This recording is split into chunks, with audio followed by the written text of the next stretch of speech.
Panjolaji, Kavitaji, Amitaji, and other friends and activists. From the days of King Cyrus, who freed his slaves in BC 539, and Ashoka's decision to release his prisoners of war, to Magna Carta. Magna Carta in 1215 to bridle or contain King John, the unruly king of the UK, and then Thomas Paine's Rights of Man, Abraham Lincoln's historic decision to abolish slavery in the US, and UK government's decision to abolish slaves of the blacks in the UK. We have traveled a long distance. 1948 Universal Declaration of Human Rights, which is there everywhere, which is quoted by everyone, including the courts and the international organizations. We have traveled a long distance, but then the challenges equally abound. If there were a fewer issues earlier, now the issues have become innumerable. As I was entering this hall, I could immediately see a violation of the human rights, because access is the biggest problem for persons with disabilities. When the access is assured by the laws, Rights of Persons with Disabilities 2016 and the UN Convention, no government takes it seriously to implement in every respect. So the laws are there, but the laws, unless they are implemented, it's very difficult to get anything out of the laws. And even if you go to the courts, because of the enormous number of cases that the courts have to deal with, you have to wait for years and years and sometimes decades. Then the fight becomes meaningless, it loses its force.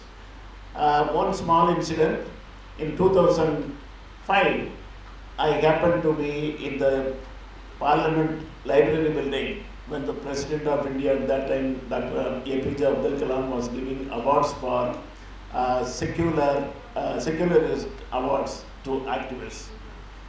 I found it extremely difficult to negotiate and reach the venue. And after the function was over, we were taking tea, and the Lok Sabha speaker, I think it was Shivraj Patel, he and so many ministers were around, and they just greeted me out of goodwill. Then I made a statement because I decided that I should speak the truth to the powers. I said, sir, from this building, Parliament, we are making laws for the whole country. But in this building itself, we are not implementing them. Then he was a little shocked. No, what do you mean, Professor? Then I told him how difficult it was to reach this place without proper access. Then they said, okay, we have to do something and all that. Everywhere I go, I make it a point to register my point of view and also protest, so that next time when I visit that particular place, something happens because of the determination of the institutional heads. So these are all very common. And for disability rights, the best example is what really happened during the COVID-19 corona pandemic.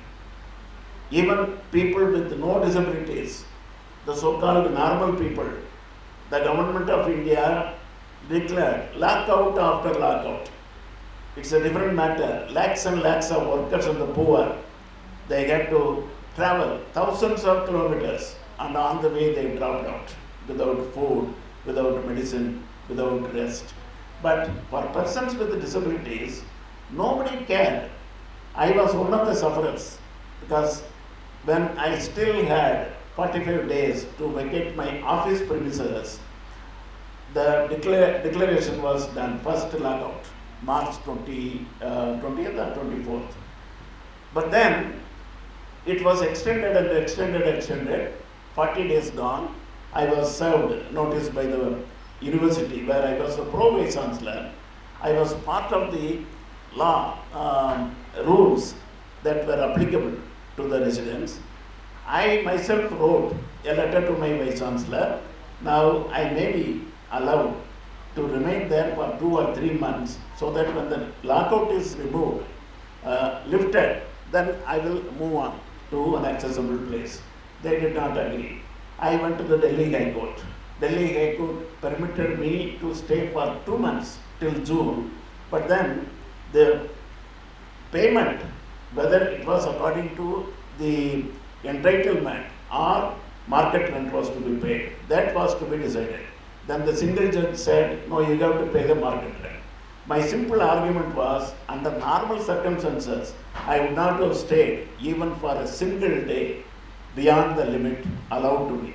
But due to the pandemic, under special, they call it the act of God, under this circumstance, how I can be charged? So I challenged that judgment in a division bench of the High Court.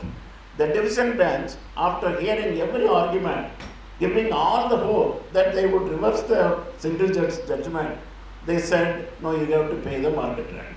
I was shocked, but then with the help of another friend, a senior advocate, I took it to the Supreme Court. And the Supreme Court also said, no, you have to pay the market rent, which was 76 times more than the license fee. Anyway, I am paying it, that's a different matter. But my question is, when law, the rights, the special circumstances, everything has to be assessed and justice has to be delivered, our only hope is judiciary, high courts and the Supreme Courts.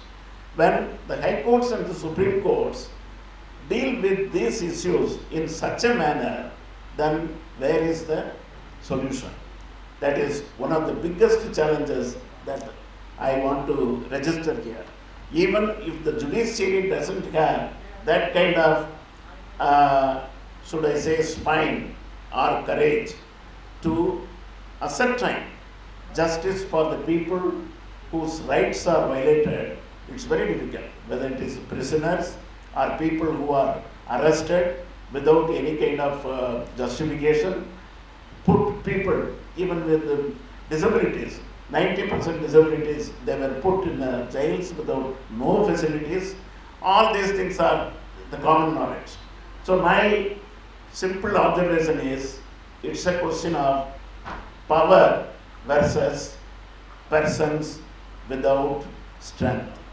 When power becomes absolute, when power is given to people with an unlimited arrogance, then human rights are trampled.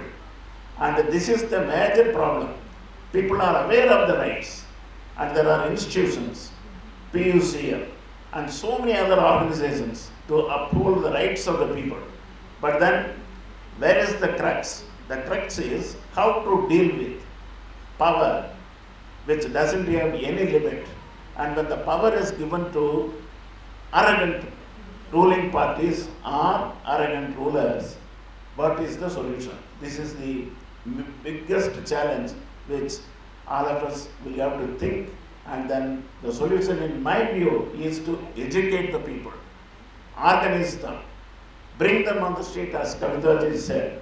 Unless people organize themselves and hit the streets, no amount of declarations, no persuasion, no amount of court proceedings will really have any impact. And the best example is the farmer struggle.